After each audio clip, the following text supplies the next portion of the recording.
Okay, here I have a machine that's controlled by a Kollmorgen servo system. The controller is a PDMM made by Kollmorgen. So in the field there are a number of these machines, and sometimes we need to update the code to a new version, new program version. So this is a video to show you an easy way to do that. First of all, the system is programmed using Kollmorgen's KAS software. This is where all the code's developed, and the HMI application is also developed. But you can't just send this programming package around to everybody to update their program. So this is a method to do it without needing the programming software. First of all, you're going to need an SD card. This is the one that I have. So here's the PDMM controller.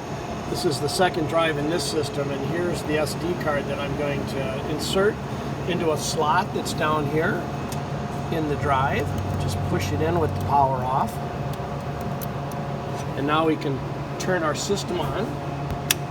And we need the IP address of our processor, and it's going to be flashed up right here.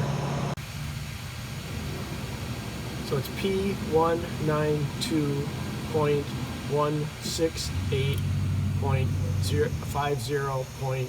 So you're going to need that address. And now the processor is going to start up as it normally does. So now our processor is up and running. You can see that because we have EtherCAT lights flashing. We have no error messages. O2 means that it's up and running and able to control the servos. So what we have to do is get those files off of the PDMM and onto that SD card that we put into the PDMM. Now to do that, we have to connect to the PDMM. We open up any browser, and then we enter in the IP address of that drive, and it should connect up. So now we're connected to the drive through our browser. First thing we have to do is log in. So you click log in.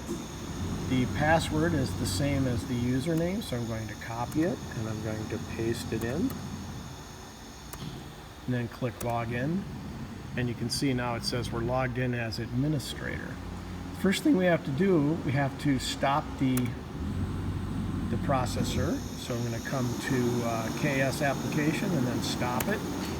This will stop the processor from running. Now the next thing we do to make our backup file is we go to backup restore, and then we go to backup. You can see that it says controller backup, and I'm going to click on that. It asks me if I want to do that. It takes several minutes. Click OK, and now we get a message that says maintenance is in progress. If we walk over to the PDMM, you can see that it's in maintenance, and these are a clear indication of that. So you need to wait until the process is done. You do not want to power off during this process. It'll mess up the firmware, or it could potentially. So we have to wait as much as 5 minutes for this to be completed. And what's happening is that all of the firmware, all of the program files, all of the retained variables are being put onto a backup file onto that SD card that we inserted into the PDMM. So the backup to the SD card is completed because the maintenance message is gone. And also, if we look at the PDMM, we no longer have these lights flashing around. So on that SD card, we now have a file that's called backup. So now we're going to take that and make a file that we can have on this computer that will be able to use on other PDMMs to restore this program. So the next thing you do is you do import export, and you do export controller backup. And what that's going to do is it's going to create a file that ends in TGZ, and that'll be put on your computer. So I'll do that. You can see it's controller backup, export, and process. So it's taking that directory called backup on the SD card with all of the firmware, the program, and retained variables, and it's creating a file that we can use to restore all of this into another processor. So now you can see it's loading that TGZ file. So now I have that file.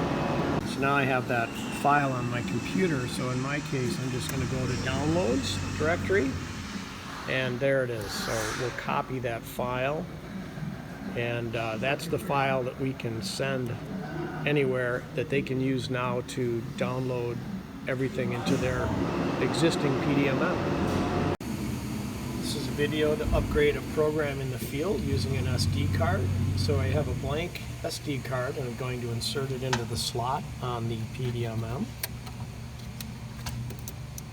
Then we're going to power on the system.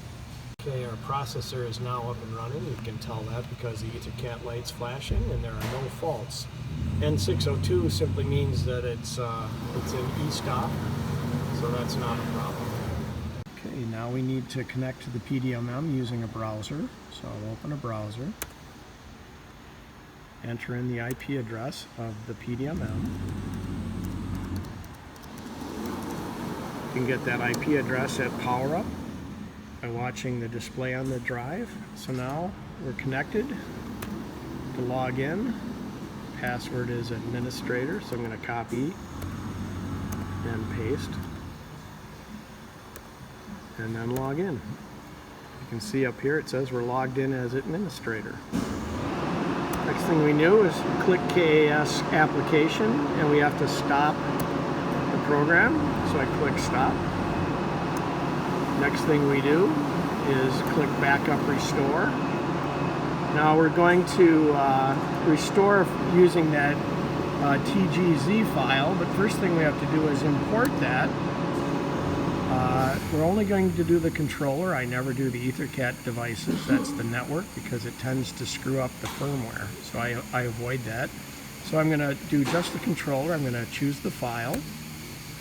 And it's the TGZ file. You can see it right there that we created earlier. So I'm going to highlight that and click open. So now I have that file.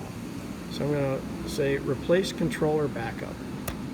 Now what this is doing is it's taking that TGZ file and creating that backup file onto the SD card. And it's this backup file that is used to restore to this PDMM the new program, the firmware, and the retained values variables. So it says it was successful, so now I can say OK, and we have on that blank SD card now a backup directory that we've just created. So the next thing we do is we want to do restore, and we can say restore controller, and it tells us it's going to take a while, but we say OK. And now maintenance in progress, and that means that it's taking the backup file off the SD card and loading it into the PDMM. And we can see it's in process right now because we got this swirling LEDs. So we have to wait for that to complete, and then everything that was on the original backup, where we created the TGZ file from, which is firmware, retained variables, and then also the program that runs in the PDMM. So right now that's being put into the PDMM, it's being reconfigured. So this is how you can take a program that you've changed somewhere and send it out to the world and be able to update PDMM with the new program in the field. So now you can see that this is completed. So we simply come back here, click OK. We can exit this application that's done, and we should just be able to cycle power on the system if you've programmed it right. And when it comes back on, the processor should be up and running in run mode, and your new program is loaded. So my processor is restarted. It now has the new program in it. We can see that it's running. Got an N602 fault, which is simply the STO is not on right now. So I'll go and I'll reset this.